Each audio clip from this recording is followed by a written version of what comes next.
আসসালামু আলাইকুম, সবাইকে স্বাগতম জানাচ্ছি পড়ালেখার আজকের এই মেগা ম্যারাথন ক্লাসে। আমাদের থার্ড 3 নাম্বার ক্লাস হচ্ছে আজকের ক্লাসটা। সো আজকে আমরা আলোচনা করব সেটা হচ্ছে ইকোনমিক্স ফার্স্ট পেপারের চ্যাপ্টার নাম্বার হচ্ছে ইকোনমিক্স ফার্স্ট পেপারের চ্যাপ্টার নাম্বার আমরা আজকে 3 আলোচনা করব, ইনশাআল্লাহ কমপ্লিট করে ফেলবো। যদিও চ্যাপ্টার 2 এর একটু অংশ আমাদের বাকি আছে, এটা আমি অন্য একদিন করাই দিব যখন একটু টাইম বাঁচবে, বা আজকেও যদি পারি আমি ক্লাসের শেষে সময় থাকলে করাই দিব। তোমরা একটু দ্রুত করে ক্লাসটা একটু শেয়ার মেনশন করে দাও, বন্ধুবান্ধব যারা আছে তাদেরকে একটু শেয়ার মেনশন করে দাও, যাতে তারাও আমাদের সাথে যুক্ত হয়ে যেতে পারে। ঠিক আছে, বন্ধুবান্ধব যারা আছে তারা যেন যুক্ত হয়ে যেতে পারে আমাদের সাথে। সবাই একটু ক্লাসটা শেয়ার মেনশন করে দাও, ঠিক আছে? দ্রুত করো সবাই, সবাই একটু ক্লাসটা শেয়ার মেনশন করে দাও। দেখা হচ্ছে ইনশাল্লাহ। সবাই ঠিক, আমরা এখনই শুরু করে দিব ইনশাল্লাহ, আমরা এখনই শুরু করে দিব। হ্যাঁ, ওকে, আমি একটু শেয়ার করে দিচ্ছি তোমাদের সাথে, আমিও শেয়ার করে দিচ্ছি।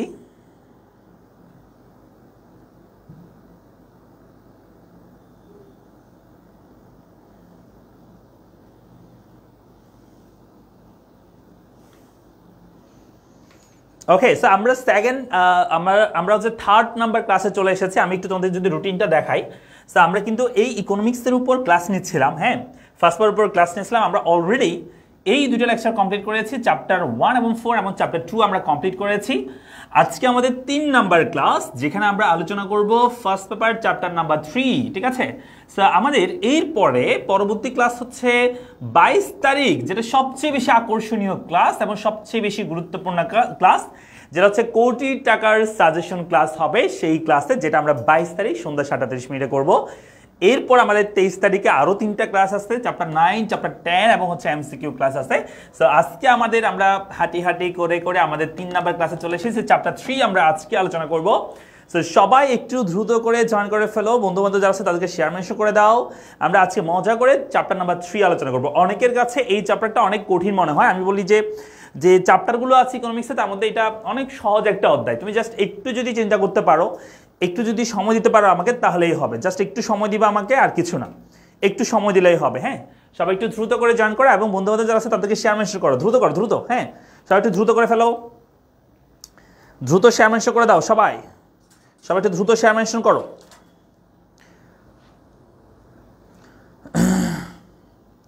তসলিমা আক্তার আছে, সালাম দিয়েছে আমাদের সাথে রয়েছে সামিরা আক্তার আছে, সালাম দিয়েছে আমাদের সাথে। উম্মে সেলিম আমাদের সাথে আছে, সেলিম সালাম দিয়েছে, ওয়েলকাম সালাম। আমাদের সাথে আরাফাত আছে, সালাম দিয়েছে। তাসমিন আমাদের সাথে আছে, সালাম দিয়েছে। আমাদের সাথে রয়েছে দেব আছে, কেমন আছেন? ভালো আছে আলহামদুলিল্লাহ। আরাফাত আছে, কেমন আছেন? ভালো আছে আলহামদুলিল্লাহ। সাদিয়া স্থিতিস্থাপকতা দেখাই দিব ইনশাল্লাহ, যদি আজকে সময় থাকে আমি ক্লাসের পরে দেখাই দিব, আর সময় না থাকলে অন্য একদিন দেখা দিব, কোনো সমস্যা নেই, এটা কোনো টেনশন করতে হবে না।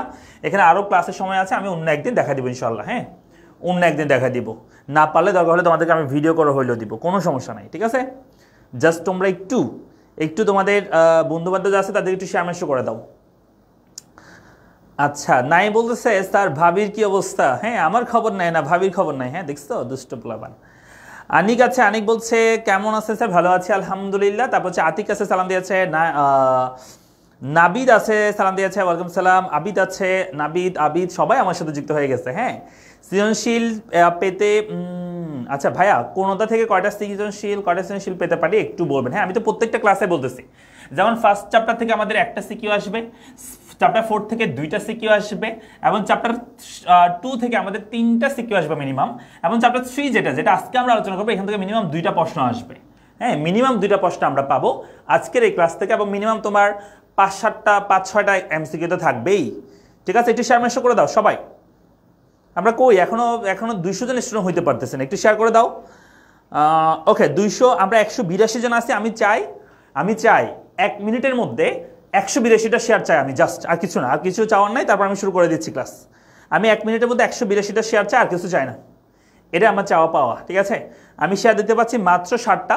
সো আমি চাই 1 মিনিটের মধ্যে 185টা শেয়ার চাই। 185 জন আসো, 1 মিনিটের মধ্যে 185 শেয়ার হলে আমি শুরু করে দিচ্ছি। এখন 7:35, আমি 7:36, এর মধ্যে 185টা শেয়ার চাই, আর কিছু চাই না। আমি 185 আমি শেয়ার চাই, আর কোনো কিছু চাই না। হ্যাঁ, 185 শেয়ার চাই। এটা তোমরা সবাই পারো, সবাই একটা শেয়ার করলে 1 সেকেন্ডের মধ্যে হয়ে যাবে, 1 মিনিট লাগবেও না আমাদের।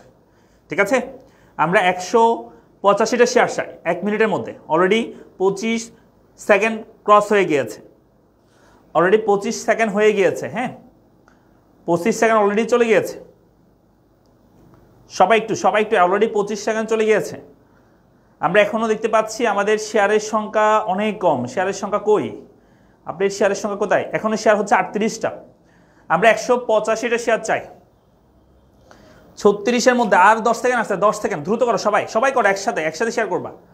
সবাই একসাথে শেয়ার করো, নিজের ওয়ালে শেয়ার করো। জাস্ট শেয়ার বাটনে ক্লিক করে দিলেই হয়ে যাচ্ছে। শেয়ার বাটনে ক্লিক করে দিয়ে পোস্ট করে দাও, শেষ।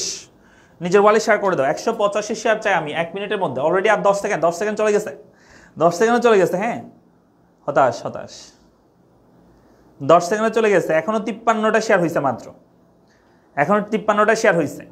তোমাদেরকে বললেও করবো না, আমি জানি। ঠিক আছে, বাদ দাও, বললেও করবো না, বাদ দাও, আর বলবো না। ঠিক আছে, আর দিয়ে একবার বলবো, করলে করবা। আমার এত কি নাই, আমার এত এটাতে কি নাই, মানে এত আগ্রহ নাই। ঠিক আছে, সো এই আমরা আজকে তাহলে যেটা পড়বো সেটা হচ্ছে সেকেন্ড চ্যাপ্টার নাম্বার আমরা 3 আলোচনা করবো। ফার্স্ট পার্টের চ্যাপ্টার 3। সো সবাই যারা যুক্ত হচ্ছে ক্লাসে, অবশ্যই ক্লাসের শেষ পর্যন্ত থাকবা। এরপর আমাদের নেক্সট ক্লাস হবে 22 তারিখ। হ্যাঁ, 22 তারিখ 23 তারিখ এদিকে আমাদের ক্লাস হবে। সো এটা খুবই গুরুত্বপূর্ণ ক্লাস, 22 তারিখের ক্লাসটা যেটা আমরা করব। সো আজকে আমরা চ্যাপ্টার 3টা সুন্দর করে আমরা শেষ করবো, রিল্যাক্সে আমরা শেষ করবো। চলো আমরা শুরু করি। হ্যাঁ, চ্যাপ্টার 3 যেটার নাম হচ্ছে উৎপাদন ব্যয় ও আয়। এই চ্যাপ্টারের শুরুতে যেটা আছে সেটা হচ্ছে আমাদের কোন কোন জায়গা থেকে সিকিউ আমাদেরকে আয়ত্তে রাখতে হবে। প্রথমত যেটা আছে এখানে সেটা হচ্ছে ক্রমহ্রাসমান প্রান্তিক উপযোগ বিধি। ঠিক আছে, এখান থেকে আমাদের মানে সূচি হতে টোটাল প্রোডাকশন, মার্জিনাল প্রোডাকশন এবং কোন বিধি তা ব্যাখ্যা করতে বলে সাধারণত। ঠিক আছে, অর্থাৎ একটা সূচি দেওয়া থাকে, সেখান থেকে আমাদের বলে যে এটা কোন বিধি এখানে প্রযোজ্য হয়েছে, এবং সেটার উপর ভিত্তি করে তোমার মোট উৎপাদন, প্রান্তিক উৎপাদন বের করো, চিত্র আঁকো, এবং কোন বিধি প্রযোজ্য হয়েছে। এই ধরনের কোয়েশ্চেন সাধারণত আমরা দেখতে পাই। 1 নম্বর এটা। 2 নম্বর আমাদের যে টপিকটা দেখতে হবে এখানে সেটা হচ্ছে উৎপাদন ব্যয় থেকে। উৎপাদন ব্যয় থেকে আসলে যে কোনো প্রশ্ন হতে পারে। বেশিরভাগ ক্ষেত্রে যেটা হয় সেটা হচ্ছে সাধারণত আমরা দেখে যে মোট ব্যয়, গড় ব্যয়, আবার গড়, পরিবর্তনশীল ব্যয়, ঠিক আছে, প্রান্তিক ব্যয়, রেখা অঙ্কন করতে বলে, আবার ACMC সম্পর্ক ব্যাখ্যা করতে বলে চিত্রের মাধ্যমে। এখান থেকে আমাদের প্রশ্ন হয়। 3 নম্বর যেখান থেকে প্রশ্ন হয় সেটা হচ্ছে উৎপাদন আয় থেকে। পূর্ণ প্রয়োজনমূলক বাজারের ক্ষেত্রে মোট আয়, গড় আয়, প্রান্তিক আয় রেখাচিত্র, রেখা আঁকতে হয়, চিত্র আঁকতে হয়, মানে সূচি আঁকতে হয়, চিত্র আঁকতে হয়, এবং একচেটিয়া বাজার বা অপূর্ণ বাজারের ক্ষেত্রে মোট আয়, গড় আয়, প্রান্তিক আয়, এগুলো আমাদের চিত্র এবং কি আঁকতে হয়, আমাদের হচ্ছে মানে সূচি করতে হয় এবং চিত্র আঁকতে হয়। এইটুকুই পুরো চ্যাপ্টারে। এই জায়গাগুলো থেকে আমাদের সিকিউ প্রশ্ন এসে থাকে। ক্লিয়ার? Share done? সবাই শেয়ার করছো? সবাই শেয়ার করছো? আমি তো এখনো শেয়ার দেখতে পাচ্ছি কয়টা, আমি তোমাদেরকে বলি। শেয়ার দেখতে পাচ্ছি আমি 114। মাশাআল্লাহ 114টা শেয়ার করছো, মাশাআল্লাহ, অনেক অনেক ধন্যবাদ তোমাদেরকে। আমি তো মনে করছি তোমরা আর শেয়ারই করবে না। থ্যাংক ইউ তোমাদেরকে। যদি 185টা হয় নাই, যাই হোক, তোমরা অনেক চেষ্টা করছো, অনেক করছো, আরও করো, আর একটু চেষ্টা করো। আমাদের স্টুডেন্ট বেশি হলে তখন ভালো লাগে আর কি ক্লাস করাইতে। হ্যাঁ, তো দেখো আমরা টপিক শুরু করি। সেটা হচ্ছে এই চ্যাপ্টার আমরা প্রথমে 3টা সেগমেন্টে ভাগ করা, মেনলি উৎপাদন ব্যয় এবং হচ্ছে উৎপাদন আয়। এই 3টা সেগমেন্টে ভাগ করা। আমরা ফার্স্ট অফ অল যেটা শিখবো সেটা হচ্ছে উৎপাদন কাকে বলে, এটা আমরা প্রথমে শিখবো। উৎপাদন বলতে আমরা আসলে কি বলতে, আমরা অলরেডি কিন্তু বলে ফেলেছি। হ্যাঁ, আমরা কিন্তু অলরেডি জানি যে উৎপাদন বলতে আমরা আসলে কি বলে থাকি। এটা কিন্তু আমরা বিগত ক্লাসগুলোতে অলরেডি আলোচনা করে ফেলেছিলাম। হ্যাঁ, যেমন আমরা যদি বলি যে আমরা চ্যাপ্টার 1-এ বলেছিলাম উৎপাদন কাকে বলে, চ্যাপ্টার 2 আমরা বলেছি উৎপাদন কাকে বলে। এই জিনিসটা আমরা অলরেডি অনেকবার বলছি, তবু আবার একবার বলি যে প্রকৃতি প্রদত্ত, মানুষ কিন্তু কোনো জিনিস সৃষ্টি করতে পারে না। মানুষ যেটা করতে পারে, প্রকৃতি প্রদত্ত কোনো একটা জিনিসের বিভিন্ন পরিবর্তনের মাধ্যমে, সেটা হইতে পারে রূপগত, গুণগত, স্থানগত পরিবর্তনের মাধ্যমে বাড়তি উপযোগ সৃষ্টি করতে পারে। তাহলে কি বলেছি, মানুষ কোনো জিনিস সৃষ্টি করতে পারে না। মানুষ যেটা করতে পারে, প্রকৃতি প্রদত্ত কোনো একটা জিনিসের রূপগত, গুণগত পরিবর্তনের মাধ্যমে বাড়তি উপযোগ সৃষ্টি করতে পারে। এটাকে আমরা বলে থাকি উৎপাদন। তার মানে উৎপাদন বলতে কোনো জিনিস সৃষ্টিকে বোঝায় না। উৎপাদন বলতে যেটা বোঝায় সেটা হচ্ছে প্রকৃতি প্রদত্ত কোনো একটা জিনিসের বিভিন্ন পরিবর্তনের মাধ্যমে বাড়তি উপযোগ সৃষ্টি করা। ক্লিয়ার? আমরা কি বুঝতে পেরেছি? ওকে, শেয়ার ডান বলছে, যারা শেয়ার করছে অনেক অনেক ধন্যবাদ। বাজার বাদলে কি 7টা সিকিউ আনসার করতে অবশ্যই পারবা। তুমি যে কোনো একটা অধ্যায় স্কিপ করতে পারবা। তোমাদের যে 6টা মানে টোটাল যে 6টা অধ্যায় আছে তার মধ্যে তুমি যদি 5টা অধ্যায় পড়ো তাও তুমি 7টা সিকিউ আনসার করতে পারবে একদম উইদাউট এনি, মানে কোনো ডাউট ছাড়া করতে পারবা সেটা। ওকে, তাহলে আমরা এখন এই যে বলছি উৎপাদন উপযোগ সৃষ্টি করে, আসলে 6 ধরনের উপযোগ সৃষ্টি করতে পারে উৎপাদন। একটাকে আমরা বলি রূপগত, মানে রূপের চেঞ্জ করে।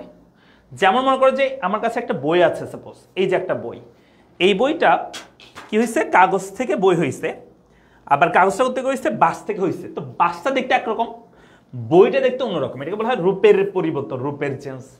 ঠিক আছে, এটাকে বলা হয় রূপগত উপযোগ সৃষ্টি হয়েছে। স্থানগত উপযোগ, যেমন বাসটা ছিল মনে করো যে পাহাড়ে, চলে আসছে আমাদের ক্লাসরুমে, এটা হচ্ছে স্থানগত উপযোগ। স্থানের চেঞ্জ হওয়ার মাধ্যমে কিন্তু স্থানগত উপযোগ সৃষ্টি হইতে পারে। তেন হচ্ছে সময়গত বা কালগত, এই উপযোগটা সৃষ্টি হয় গুদামজাতকরণের মাধ্যমে। মনে করো যে আমি এখন যেহেতু আমের সিজন, এখন দাম অনেক কম আমের, তা আমি মনে করি এমন একটা জিনিস আবিষ্কার করছি যে আমগুলোকে আমরা মানে সিজন ছাড়াও অন্য সিজন আমরা খেতে পারবো ওইখানে রিজার্ভ করে রাখলে। তাহলে দেখা যাবে এই যে আমি রিজার্ভ করে রাখতেছি সেজন্য আমি কিন্তু এক্সট্রা একটা টাকা পাবো। এখন আমের কেজি যদি হয় 150 টাকা বা 100 টাকা, তখন দেখা যাবে 1 কেজি আমের দাম আমি 300 টাকা 500 টাকা বিক্রি করতে পারবো। বুঝতে পারছি?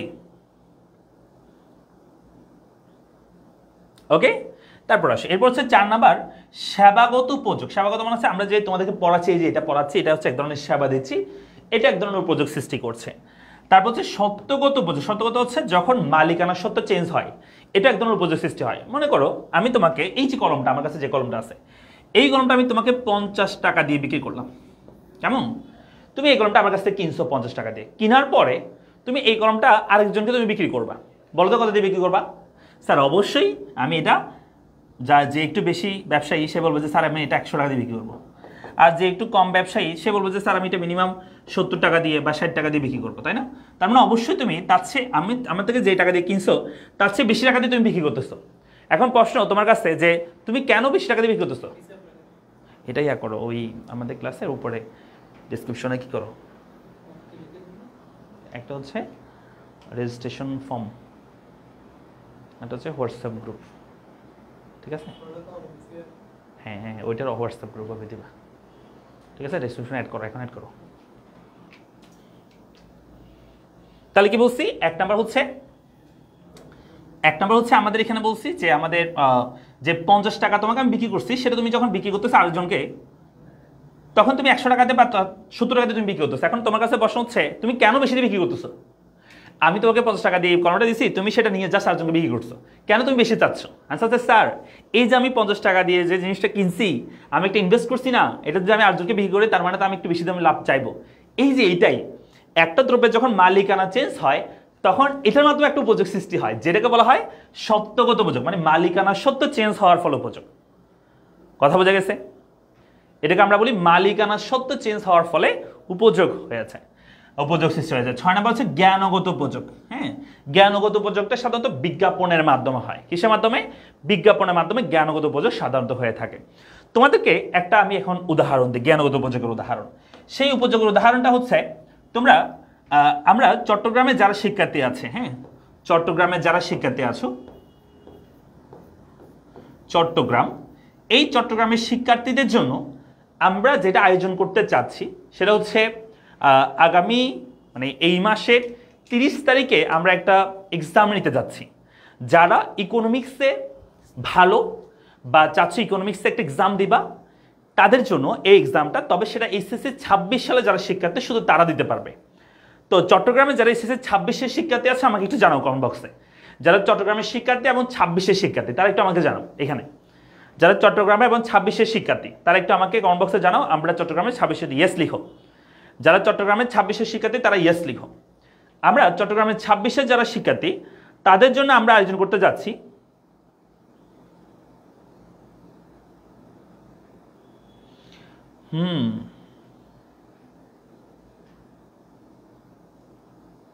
যারা চট্টগ্রামের শিক্ষার্থী, ওকে,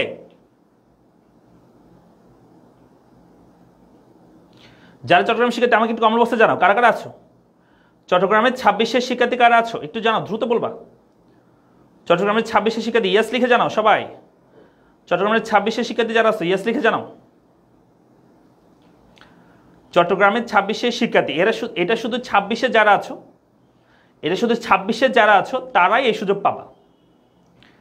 এটা শুধু 26-এ যারা আছো তারাই এই সুযোগটা পাবা। হ্যাঁ, চট্টগ্রামের 26-এ যারা শিক্ষার্থী আছো তারা এই সুযোগটা পাবা। ওকে, অনেকে দেখতে পাচ্ছি আমরা।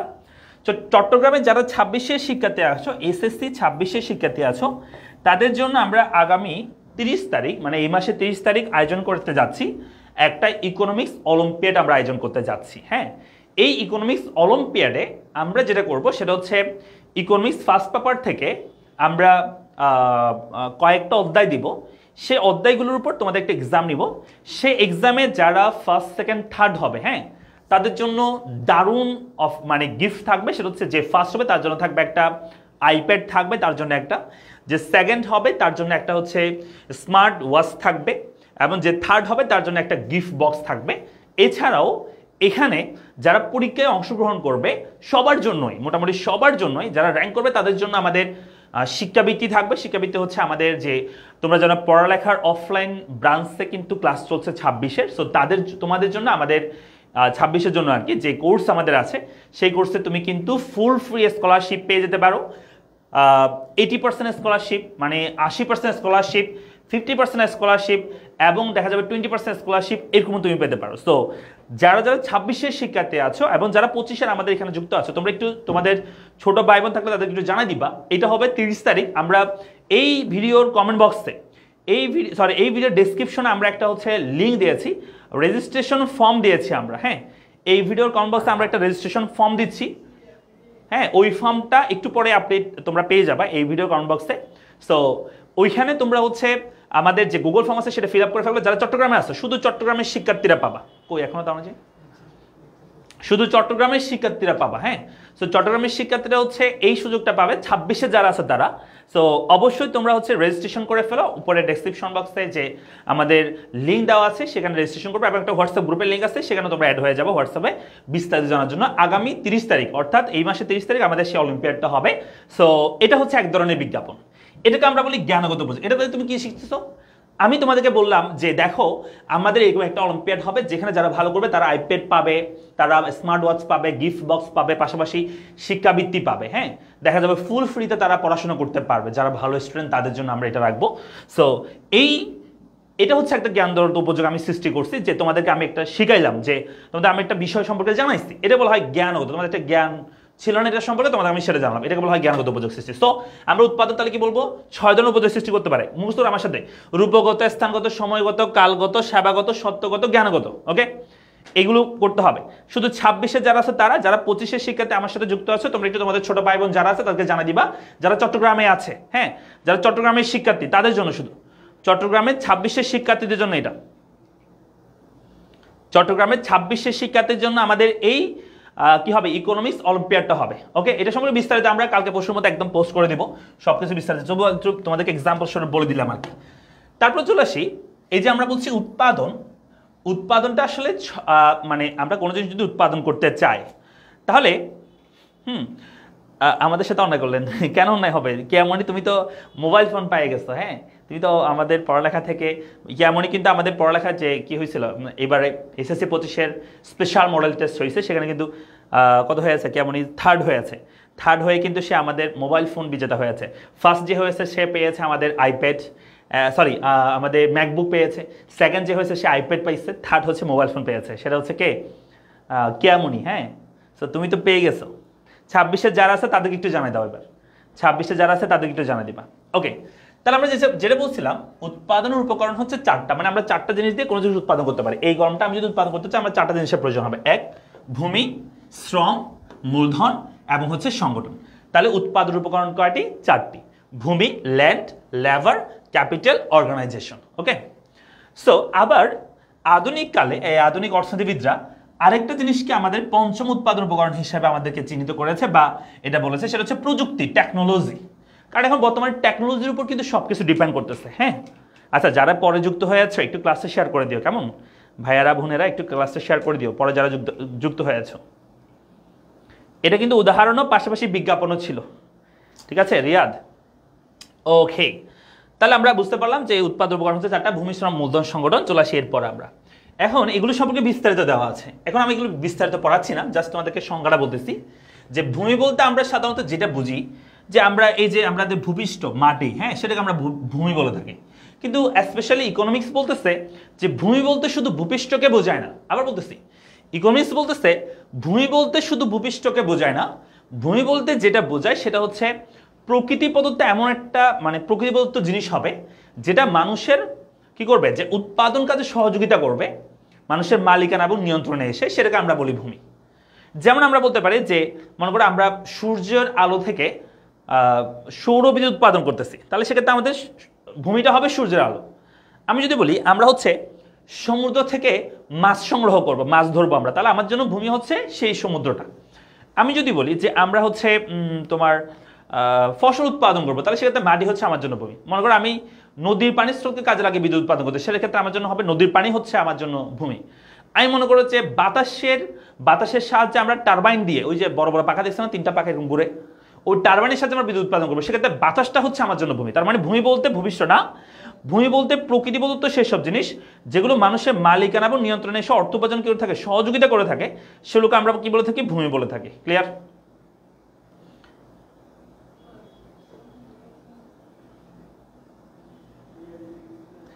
তাহলে এই রেজিস্ট্রেশন লিঙ্ক তোমাদের দিয়ে দিয়েছে, যারা 26-এর আছো, হ্যাঁ রেজিস্ট্রেশন করে ফেলো সবাই, যারা মানে ইকোনমিক্স অলিম্পিয়াডে যারা অংশগ্রহণ করতে চাও, 26-এর এবং চট্টগ্রামের শিক্ষার্থী, অফলাইনে হবে এক্সামটা, হ্যাঁ, তো তারা রেজিস্ট্রেশন করে ফেলো দ্রুত, তারা দ্রুত রেজিস্ট্রেশন করে ফেলো। অলরেডি কিন্তু দিয়ে দেওয়া হয়েছে লিঙ্কটা।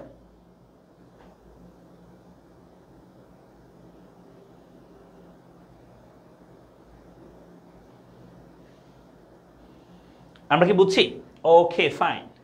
এরপর দেখো, এরপর এখানে বুঝতে, তাহলে আমরা বলতে পারি ভূপৃষ্ঠ, আলো বাতাস, পানি, সমুদ্র, এগুলো সবগুলো হচ্ছে ভূমি। ভূমির বৈশিষ্ট্যগুলো কি, এগুলো তোমরা একটু পড়ে নিবা একটু। ভূমির প্রকৃতি দাম, ভূকি দাম আমরা পাই।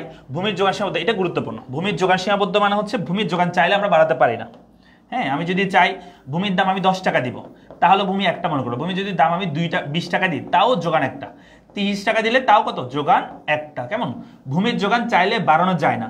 তাই এই ভূমির যোগান রেখার ঢাল যেটা, ভূমির যোগান রেখার ঢাল কি হয় জানো? ভূমির যোগান ঢাল হয় অসীম ঢাল। ওই যে লম্বকের সমান্তরাল সরলরেখার ঢাল কি হয়, অসীম হয়। পড়াইছি না আমরা, সেকেন্ড চ্যাপ্টারে পড়াইছি।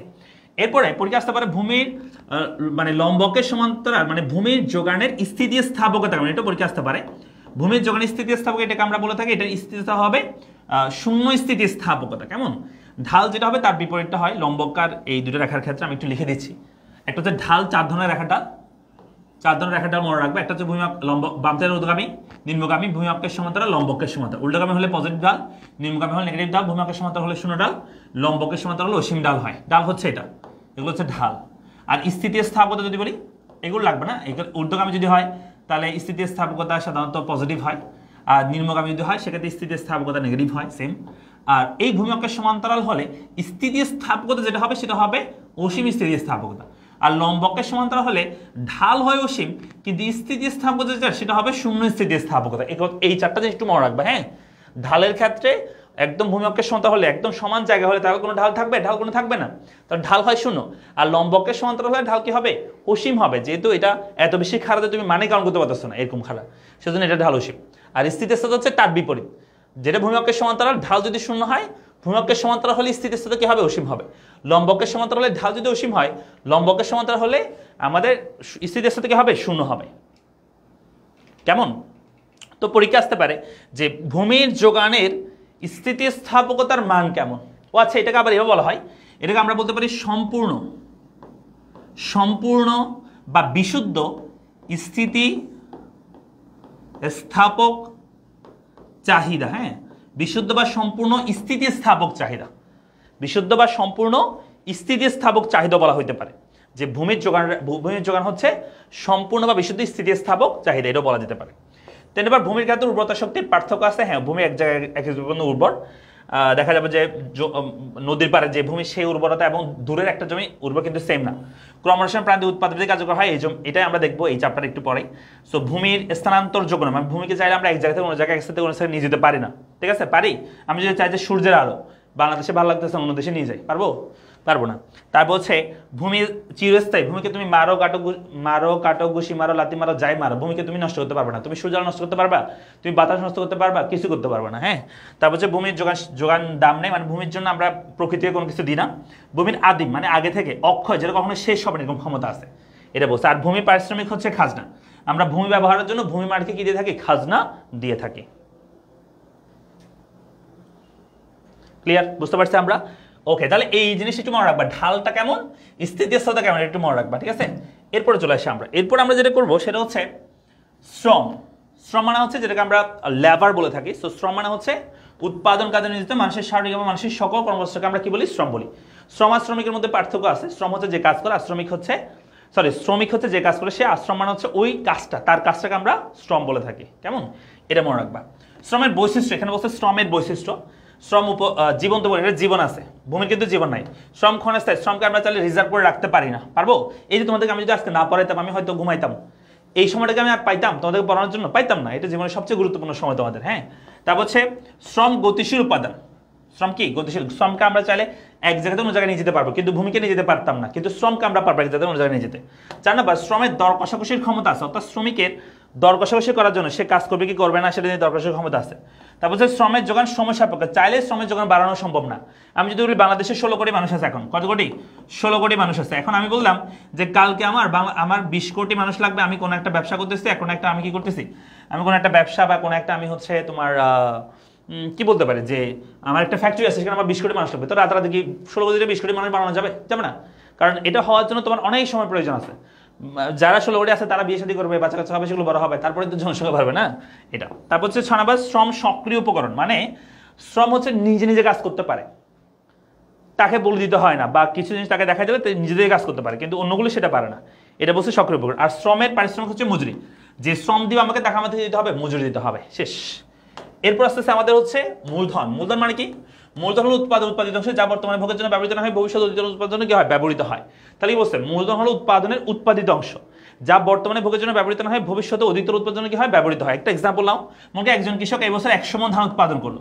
এই 100 মণ ধান থেকে সে 1 মণ ধান বীজ হিসেবে রাখলো, বাকি 99 মণ ধান সে নিজে ভোগ করলো অথবা বিক্রি করে দিল। তাহলে এখানে মূলধন বলতে এই 1 মণ থেকে আবার সে কি করবে? 1 মণ থেকে পরবর্তী বছর সে আবার 100 মণ ধান উৎপাদন করবে। তাহলে মূলধন বলতে এখানে এই 1 মণটাকে বোঝানো হচ্ছে, যেটা বীজ হিসেবে সে রাখছে, এটাকে আমরা কি বলে থাকি? মূলধন বলে থাকি। কেন? কারণ এই 1 মণটা একটা উৎপাদিত অংশ, যা বর্তমানে ভোগের জন্য ব্যবহৃত না হয়ে ভবিষ্যতে আরো বেশি অধিকতর উৎপাদনে ব্যবহৃত হয়ে থাকে, এটাকে আমরা মূলধন বলতে থাকি। স্যার এটা তো বুঝলাম কৃষকের দিক থেকে, কিন্তু আমি যদি বলি আমি যদি বলি যে তোমার হচ্ছে আমি মনে করো ব্যাংক থেকে লোন নিচ্ছি একটা, সেই লোন নিয়ে আমি ব্যবসা শুরু করছি, সেটা তো এক ধরনের মূলধন, তাই না? ব্যাংক আমাদেরকে একটা কি দিছে? মূলধন দিছে, আমাদের একটা টাকা দিছে। সেই টাকাটা ব্যাংক কোথায় পাইছে? মনে করো ব্যাংক, যে কোনো একটা ব্যাংক আর কি, সেই ব্যাংকে তোমাকে 1 লক্ষ টাকা ঋণ হিসেবে দিছে। এখন আমার প্রশ্ন হচ্ছে, ব্যাংক এই টাকা কই পাইছে? ব্যাংক নিজে বানাইছে? না। ব্যাংক যেটা করে, অন্য একজন ব্যক্তি থেকে আমানত নেয়। কিনে বলো তো? আমানত নেই। আমানত মানে হচ্ছে মানুষ সেখানে জমা রাখে আর কি, সঞ্চয় হিসেবে জমা রাখে। 1 লক্ষ টাকা রাখছে, সেই টাকাটা কিন্তু ব্যাংক তোমাকে আবার ঋণ হিসেবে দিচ্ছে। তার মানে এই যে 1 লক্ষ টাকা যেটা যে ব্যক্তিটা আমানত হিসেবে রাখছে, তার টাকাটা তুমি পাচ্ছ। তার মানে যে ব্যক্তি আমানত হিসেবে রাখছে, তার একটা উৎপাদিত অংশ তুমি ভোগ করতেছো। হ্যাঁ, ঠিক আছে, তুমি উৎপাদন করো না 1 লক্ষ টাকাটা, মানে তুমি সেটা ব্যবহার করতেছো, কিন্তু একজন ব্যক্তি উৎপাদন করছিল, সেই টাকাটা সে জমা করছে। তার মানে আরেকজন ব্যক্তির উৎপাদিত অংশ, যেটা তুমি ব্যবহার করতেছো বেশি উৎপাদনের জন্য বা অতিরিক্ত উৎপাদনের জন্য। আমরা কি বুঝতে পারছি? একটু বলো তো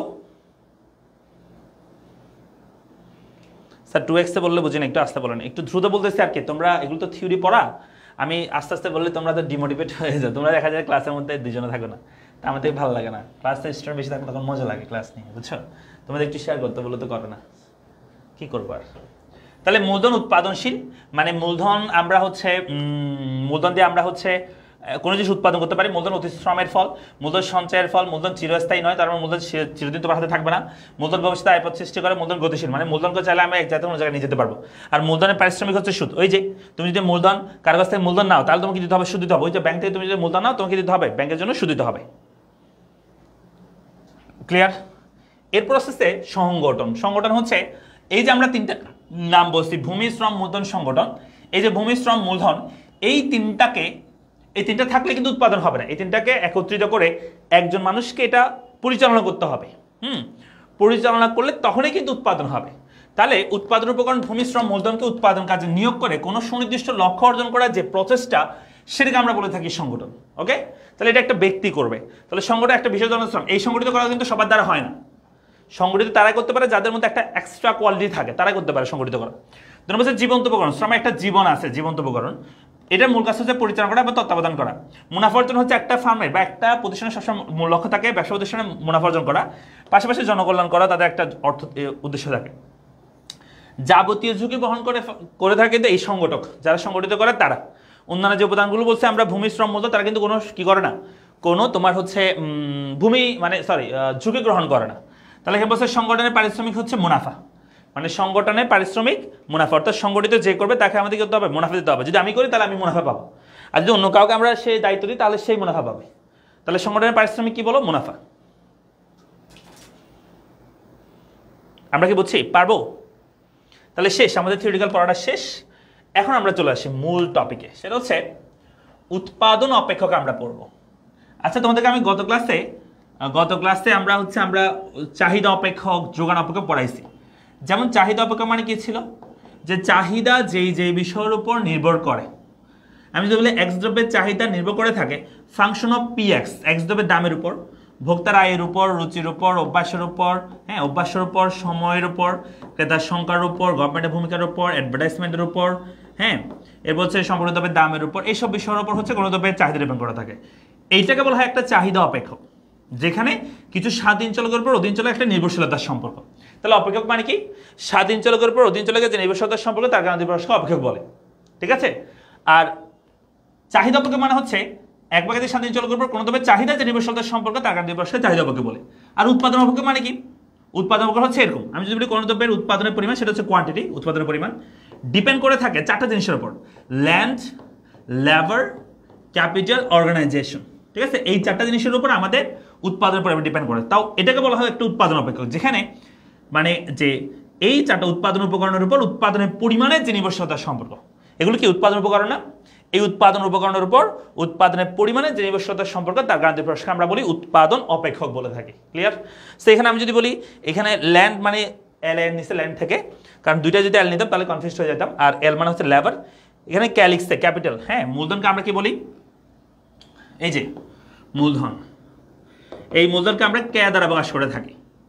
প্রশ্ন হচ্ছে মূলধনকে কেন কে দ্বারা প্রকাশ করা হয়? কারণ হচ্ছে আমরা বলি যে যদি এটার ইংরেজি হচ্ছে ক্যাপিটাল, CAPITAL ক্যাপিটাল, কিন্তু আমরা সি দিয়ে লিখি না। কেন লিখি না? কারণ ইকোনমিক্সে সি দ্বারা, হ্যাঁ ইকোনমিক্সে সি দ্বারা কস্টকে বোঝানো হয়, কস্ট মানে ব্যয়, তাকে বোঝানো হয়, সেজন্য আমরা সি লিখতে পারি না। তো কে লিখছি। কে কেন? কারণ উচ্চারণ হয় ক্যাপিটালটা উচ্চারণ হয় কে দিয়ে, সেজন্য আমরা কে লিখি। এটা আমরা ফার্স্ট ক্লাসে বলছিলাম, প্রথম ক্লাসে। এবং ও মানে হচ্ছে অর্গানাইজেশন, ও মানে কি বলো? অর্গানাইজেশন।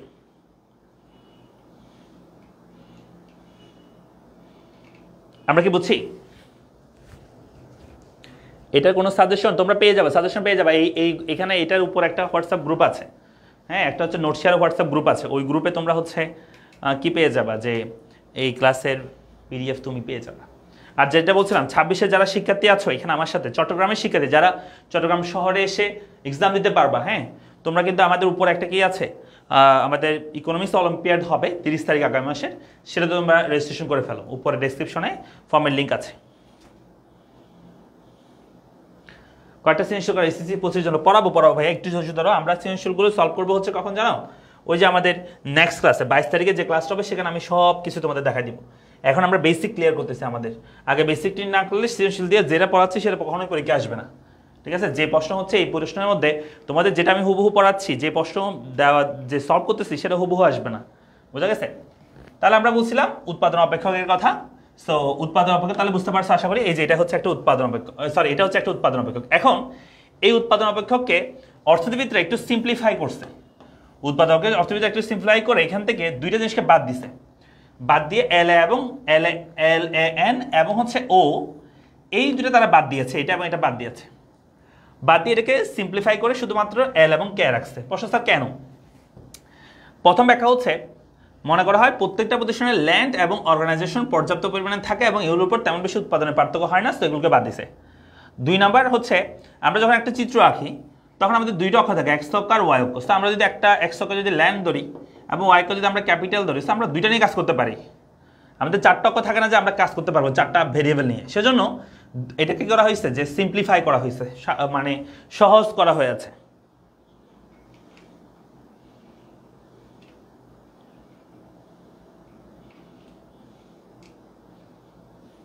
আমরা কি বুঝছি? ওকে, চলে আসি আমরা পরবর্তীতে। উৎপাদন অপেক্ষক আবার 2 প্রকার, আমরা যে এখন উৎপাদক বলছি সেটা আবার 2 প্রকার, একটা হচ্ছে স্বল্পকালীন উৎপাদন, একটা হচ্ছে দীর্ঘকালীন উৎপাদন।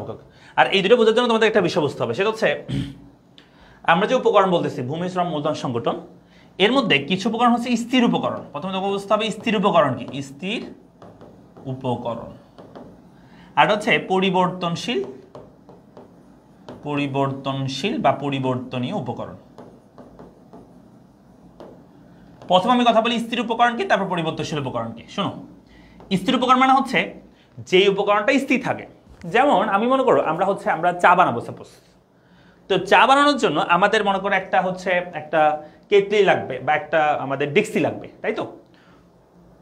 আমি যদি 5 কাপ চা বানাই তাহলে আমার একটা ডেক্সি লাগবে, 5 কাপের পরিমাণ আমার চিনি লাগবে, পানি লাগবে, দুধ লাগবে, চা পাতা লাগবে। কেমন? তাহলে ডেক্সিটা একটা আর 5 কাপের অনুযায়ী আমাদের অন্যান্য উপকরণগুলো লাগবে। আমি যদি 10 কাপ চা বানাই তাহলেও আমার ওই ডেক্সিটা লাগবে, আর 10 কাপের পরিমাণ আমার চা পাতা, চিনি, পানি, দুধ এগুলো আমার লাগবে। তার মানে কি বুঝতেছো? যে ডেক্সিটার কথা আমরা বলছি যেখানে আমরা চা বানাচ্ছি বা কেটলির কথা, সেটা কিন্তু ফিক্সড, অর্থাৎ সেটা স্থির উপকরণ। আমি 5 কাপ বানালেও সেম লাগতেছে, একটা লাগতেছে, 10 কাপ বানালে একটা লাগতেছে, 20 কাপ বানালে একটা লাগতেছে, 30 কাপ বানালে একটা লাগতেছে। কিন্তু যে উপকরণটা যেগুলো চিনি, দুধ, পানি, সেগুলো কিন্তু পরিবর্তনশীল। সেগুলো 5 কাপ বানালে 5 কাপের সমান লাগবে, 10 কাপ বানালে 10 কাপের সমান লাগবে। তাহলে সেগুলো হচ্ছে পরিবর্তনশীল উপকরণ। সেগুলোকে আমরা কি বলবো? পরিবর্তনশীল উপকরণ বলবো। তাহলে স্থির উপকরণ কোনগুলা? স্থির উপকরণ হচ্ছে যেগুলো কি থাকে, যেগুলো স্থির থাকে, যেগুলো উৎপাদনের উপর নির্ভর করে না। হ্যাঁ, এটা সবসময় স্থির থাকবে এমন না, স্বল্পকাল এটা স্থির থাকে।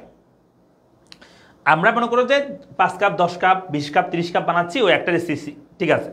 কিন্তু আমি যদি চাই যে আমি 300 কাপ চা বানাবো, তখন কিন্তু একটা রেসিপিতে হবে না, তখন তোমাকে হয়তো 2টা রেসিপি লাগবে। তার মানে ওই স্থির উপকরণটা একটা নির্দিষ্ট সময় পর্যন্ত স্থির, তারপরে সেটাও কিন্তু পরিবর্তন হয়। তাহলে এখন বুঝছো তো? তাহলে স্বল্পকাল একটা প্রতিষ্ঠানে 2 ধরনের উপকরণ লাগে, কিছু উপকরণ স্থির, কিছু উপকরণ পরিবর্তনশীল। আর দীর্ঘকালে যেটা হয়, একটা প্রতিষ্ঠানের সকল উপকরণ পরিবর্তনশীল হয়, কারণ যেটা স্বল্পকালে স্থির থাকতো, যে ডেক্সি আমরা 30 কাপ বানানোর পর্যন্ত একটা রাখছি, সেটা যখন 300 কাপ বানাবো তখন সেটা কেন আমাদের একটা ডেক্সির জায়গায় 2টা ডেক্সি লাগবে, তখন দেখা যাবে সেটাও পরিবর্তন হবে। কেমন? তা আমরা বলবো তাহলে স্থির উপকরণ মানে যেটা স্থির থাকে সবসময় উৎপাদনের উপর নির্ভর করে না, আর পরিবর্তনশীল হচ্ছে যেটা উৎপাদনের উপর নির্ভর করে। তবে এটা সবসময় স্থির যেমন না, এটা স্বল্পকালে স্থির থাকবে, দীর্ঘকালে গিয়ে সেটাও কিন্তু পরিবর্তন হইতে পারে, এটা আমি বোঝাচ্ছি। তাহলে এখানে আমরা বুঝলাম যে 2টো উপকরণ, স্থির উপকরণ, পরিবর্তনশীল উপকরণ। স্বল্প উৎপাদন অপেক্ষক মানে কি জানো? যে উৎপাদন অপেক্ষকে স্থির ও পরিবর্তনশীল উভয় উৎপাদন উপকরণকে বিবেচনা করা হবে। যেমন এখানে লিখছে Q equal to function of L এবং কে, কে এর উপর একটা বার দিছে। কে এর উপর বার দেওয়া মানে কি জানো? যেটার উপর বার থাকবে সেটা স্থির বোঝাবে। তার মানে এখানে একটা উপকরণ স্থির, একটা উপকরণ পরিবর্তনশীল বোঝাচ্ছে। এটাকে তাই বলা হয় স্বল্পকালীন উৎপাদন অপেক্ষক, কারণ স্বল্পকালে কিছু উপকরণ থাকে স্থির, কিছু উপকরণ হচ্ছে পরিবর্তনশীল থাকে। আর দীর্ঘকালীন উৎপাদন অপেক্ষক মানে কি? যে উৎপাদন অপেক্ষকে উৎপাদনের সকল উপকরণ পরিবর্তনশীল হবে, মানে কোনোটার উপর বার থাকবে না, সেটাকে আমরা বলি দীর্ঘকালীন উৎপাদন অপেক্ষক। অর্থাৎ যেখানে উৎপাদনের সকল উপকরণ চেঞ্জ হবে, কারণ স্বল্পকালে যেটা স্থির থাকতো, দীর্ঘকালে গিয়ে সেই উপকরণটা কিন্তু পরিবর্তন হইতে পারে। যেমন আমি যদি বলি তোমাকে যে Q equal to function of ln l k o, আমি যদি বলি এটা কোন ধরনের উৎপাদন অপেক্ষক, দ্রুত বলতে হবে কমেন্ট বক্সে, এটা কোন ধরনের উৎপাদন অপেক্ষক।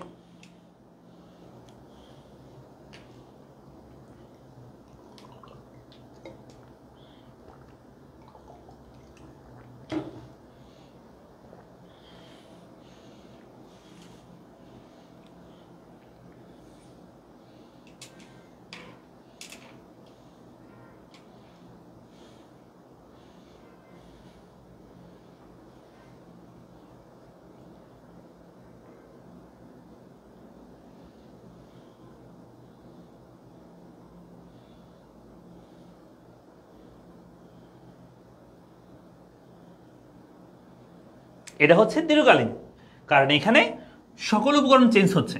কিন্তু আমি যদি একটার উপর বার দিয়ে দিই, সাপোজ একটার উপর বার দিয়ে দিছি, তাহলে সেটা হবে সাথে সাথে সেটা স্বল্পকালীন হয়ে যাবে, কারণ একটা উপকরণ স্থির আছে, মিনিমাম একটা উপকরণ স্থির থাকলে হবে। হ্যাঁ, এটা স্বল্পকালীন।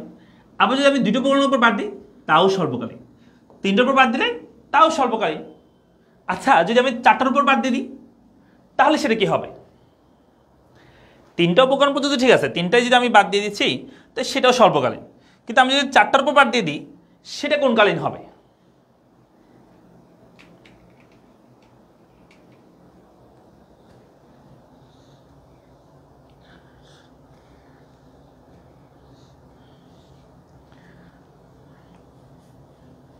আনসার করো সবাই। আমি যদি 4টার উপর বাদ দিই সেটা কোনকালীন হবে?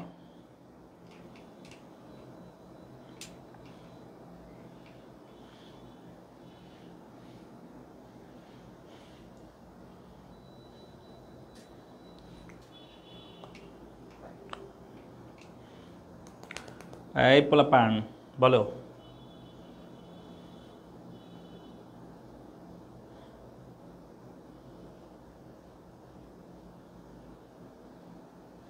এটা কোনোকালীন হবে না, কারণ উৎপাদনের সকল উপকরণ স্থির এমন হইতে পারে যে আমি তোমাকে বললাম যে 5 কাপ চা বানাও, যে উপকরণ লাগবে 200 কাপ চা বানানোর কি সেম উপকরণ লাগবে? 30 কাপ চা বানানোর কি সেম উপকরণ লাগবে না। তার মানে উপকরণ সবগুলি স্থির হইতে পারে না, একটা হলেও পরিবর্তনশীল হইতে হবে। হ্যাঁ, এই আর কি। আমরা একটু শেয়ার করে দিও, হ্যাঁ ক্লাসটা একটু শেয়ার করে দিও, পোলাপান কমে যাচ্ছে, একটু শেয়ার করে দাও। আমরা এখনো 300 জন হইতে পারে নাই, কি ক্লাস করতেছি, দ্রুত করো দ্রুত। তাহলে দীর্ঘ উৎপাদন অপেক্ষা স্বল্প উৎপাদনের পার্থক্য এখানে দেখা হচ্ছে, তোমরা একটু দেখে নিবা, একটু পড়ে নিবা আর কি, ঠিক আছে। এরপর আসতেছে তোমাদের মোট উৎপাদন, গড় উৎপাদন, প্রান্তিক উৎপাদন কাকে বলে। চলো আমরা এটা একটু দেখি। এটা কেন বলতেছি, কারণ আমরা একটু পর উৎপাদন বিধিগুলো পড়বো সেজন্য। প্রথমে মোট উৎপাদন বা টোটাল প্রোডাকশন বলতে আসলে কি বোঝানো হয়? একদম সিম্পল, উপকরণের বিভিন্ন পরিমাণ ব্যবহার করে যে পরিমাণ আমরা উৎপাদন পাবো সেটাকে বলা হয় মোট উৎপাদন, মানে টোটাল যে উৎপাদনটা পাবো সেটা। গড় উৎপাদন বা অ্যাভারেজ প্রোডাকশন মানে কি? গড় উৎপাদন বা অ্যাভারেজ প্রোডাকশন মানে হচ্ছে, আমি যদি বলি আমরা লেবার ব্যবহার করছি 10টা এবং আমি টোটাল প্রোডাকশন পাইছি, মানে টোটাল আমি উৎপাদন পাইছি, আমি টোটাল প্রোডাকশন পাইছি মনে করছি আমি 200টা আমি উৎপাদন করতে পারছি টোটাল। তা আমি যদি বলি অ্যাভারেজ প্রোডাকশন অফ লেবার কত, অ্যাভারেজ প্রোডাকশন অফ লেবার কত, মানে অ্যাভারেজ প্রোডাকশন কত পাইছে একজন লেবার, অ্যাভারেজে কতটা প্রোডাক্ট উৎপাদন করতে পারছে। আনসার হচ্ছে এই টোটাল প্রোডাকশনকে তোমাকে ভাগ করতে হবে, তখন তো ভাগ করতে হবে কি দিয়ে? লেবার দিয়ে। তাহলে লেবার কত? আমি 200কে ভাগ করে দিচ্ছি 10 দিয়ে, তাহলে আনসার হবে 20। তার মানে একজন লেবার 20 উৎপাদন করতে পারছে, এটাকে বলা হয় এপিএল। এপিএল মানে হচ্ছে average production of labour. Total প্রোডাকশনকে লেবার দিয়ে ভাগ করলে অ্যাভারেজ প্রোডাকশন অফ লেবার পাবা। সেম ভাবে অ্যাভারেজ প্রোডাকশন ক্যাপিটাল পাইতে চাইলে আমি যদি বলি এটা উৎপাদনের জন্য আমাদের ক্যাপিটাল ব্যবহার হয়েছে 2টা, তাহলে অ্যাভারেজ প্রোডাকশন অফ ক্যাপিটাল কত? অ্যাভারেজ প্রোডাকশন অফ ক্যাপিটাল কত? তাহলে আনসার হচ্ছে 200 ডিভাইডেড বাই, এই যে 200 ডিভাইড বাই 2, তাহলে আনসার হবে কত? 100। এটা হচ্ছে অ্যাভারেজ প্রোডাকশন অফ ক্যাপিটাল। তাহলে এপিকে মানে হচ্ছে average production of capital, total প্রোডাকশনকে ক্যাপিটাল দিয়ে ভাগ করলে হয়ে যাবে। ক্লিয়ার?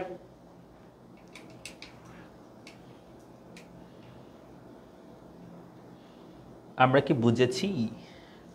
শেয়ার করেছো? Thank you. তারপরে চলে আসো, এরপর আমাদের প্রান্তিক উৎপাদন।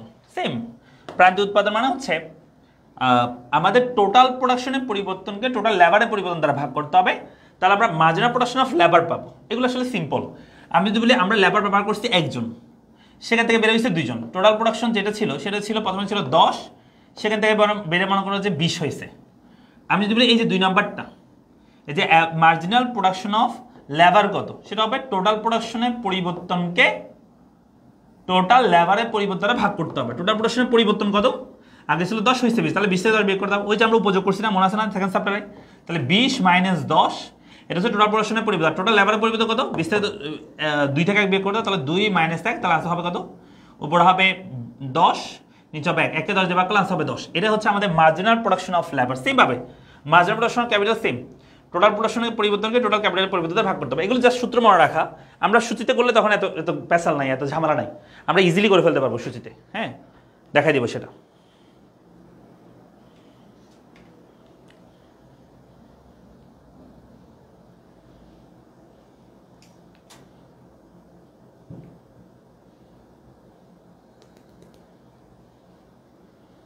হ্যাঁ, নামাজে বিরতি দিব, আমরা একটু পরে নামাজে বিরতি দিব, 8:30 যেমন না, আমরা একটু পর বিরতি দিব।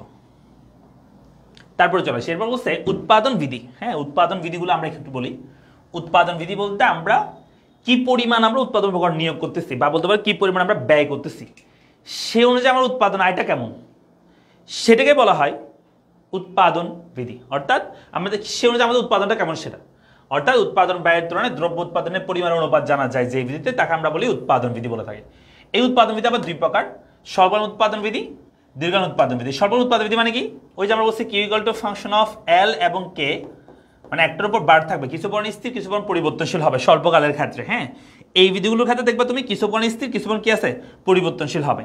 আর দীর্ঘায়ন উৎপাদন বিধিগুলোর ক্ষেত্রে এরকম হবে Q equal to function of L এবং কে, অর্থাৎ এখানে হচ্ছে উৎপাদনের সকল উপকরণ এখানে দেখা যাবে হচ্ছে তোমার পরিবর্তনশীল হবে, এগুলো হচ্ছে দীর্ঘ উৎপাদন বিধি, যেগুলোকে আমরা বলি মাত্রাগত উৎপাদন বিধি। আর স্বল্পকালগুলোকে আমরা বলি প্রান্তিক উৎপাদন বিধি। কেমন? এখানে 3টা বিধি আছে। একটা হচ্ছে স্বল্পকালে ক্রমহ্রাসমান প্রান্তিক উৎপাদন বিধি, ক্রমবর্ধমান প্রান্তিক উৎপাদন বিধি, স্থির সমানুপাতিক প্রান্তিক উৎপাদন বিধি। আর দীর্ঘকালের ক্ষেত্রে 3টা, সেটা হচ্ছে ক্রমহ্রাসমান মাত্রাগত উৎপাদন বিধি, ক্রমবর্ধমান মাত্রাগত উৎপাদন বিধি, স্থির সমানুপাতিক মাত্রাগত উৎপাদন বিধি। ক্লিয়ার? বুঝতে পারছি?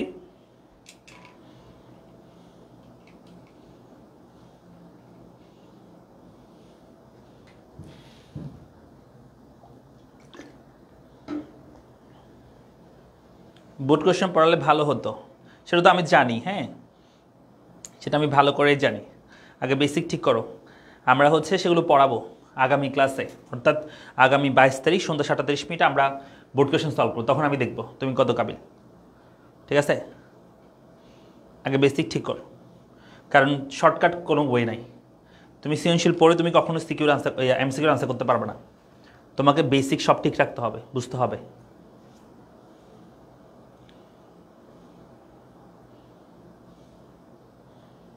হয়েছে?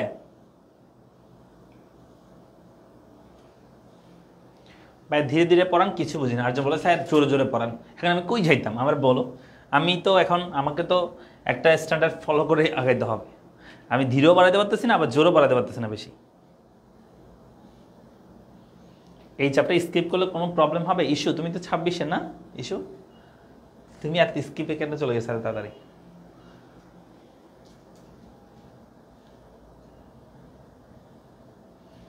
প্রান্তিক উৎপাদন কেন বলা হয়? কারণ এখানে আমরা প্রান্তিক উৎপাদনগুলো বের করে থাকি নর্মালি। হ্যাঁ, এই বিধিগুলোতে আমরা প্রান্তিক উৎপাদন বের করে থাকি নর্মালি, সেজন্য।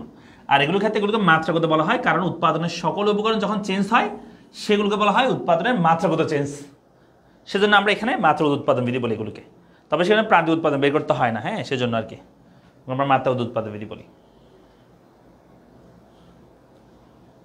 ওকে ওকে ওকে, ঠিক আছে। এখন কি বেসিক পড়ানোর সময়? ঠিক আছে, তোমার যদি কষ্ট হয় তুমি, আমি তো বলছি আমি 2 টাইপসের ক্লাস নিব। একটা হচ্ছে বেসিক ক্লাসগুলো হবে, যেগুলো আমি ডিটেলসে পড়াচ্ছি, আর কয়েকবার বলবো জিনিসটা। এগুলো তোমার জন্য না, যে যে একদম প্রো, যার থেকে কোনো প্রবলেম নাই, হ্যাঁ, তার থেকে আমার ক্লাস করার কোনো দরকার নাই। ঠিক আছে? তো তুমি মানে ম্যালিফ, তো এটাতে কোনো আমার ইয়া থাকবে না। আমি বলছি এই জিনিসগুলো হচ্ছে আমি বেসিক পড়াবো, আমি চ্যাপ্টারের ভিতর থেকে সব পড়াবো, এবং এই ক্লাসটাও আমি কি করাবো? সেম করাবো। কিন্তু এই ক্লাসটা হচ্ছে আমাদের কি হবে, মানে এখানে সব কিছু পড়াবো। সব কিছু মানে হচ্ছে একটা ক্লাসে সব চ্যাপ্টার আমি কমপ্লিট করবো সিকিউর জন্য। কোন চ্যাপ্টার থেকে কোন কোন জায়গা থেকে সিকিউ আসবে একটা ক্লাস শেষ করে দেবো। আর এই এমসিকিউ ক্লাসটা হচ্ছে গুরুত্বপূর্ণ, যারা আগে থেকে পড়ছো সব পারো তাদের জন্য। ঠিক আছে? এসে বলতেছে আমি 25। আচ্ছা, চাই নাকি? না, স্কিপ করিও না, যে কোনো একটা অর্ধ স্কিপ করতে পারবা, সমস্যা নেই সেটা।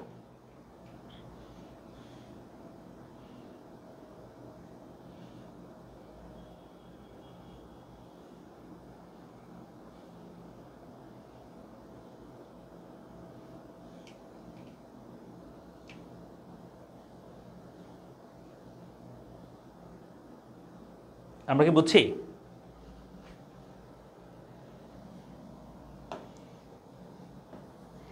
এখন আমি কই চাইতাম? বিধি তুমি বলে দাও আমি কার।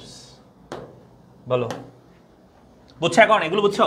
তাহলে এই হচ্ছে আমাদের উৎপাদন বিধি। আমরা একটা প্রথমে এই উৎপাদন বিধি আমরা আলোচনা করবো, ক্রমহ্রাসমান প্রান্তিক উৎপাদন। এখান থেকে আমাদের সিকিউ আসবে। হ্যাঁ, ক্রমহ্রাসমান প্রান্তিক উৎপাদন বিধি, এটা আমরা আলোচনা করবো। তো এটা আমরা বিরতি দিই, কেমন? বিরতির পর আমরা এটা শুরু করবো। কি বলো? নামাজ পড়ে নাও তোমরাও, ঠিক আছে? এরপর আমরা এটা পড়বো। ওকে,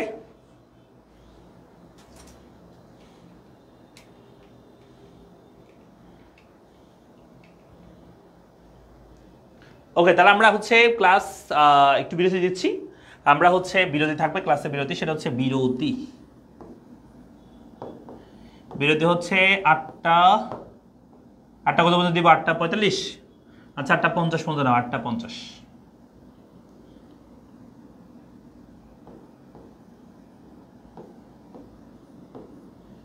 ঠিক আছে, 8:50 বিরতি থাকবে। ওকে, তো আমরা ক্লাসটা এখন ইয়া করবো, আবার 8:50 থেকে ক্লাস শুরু করবো। ঠিক আছে? বোঝা গেছে?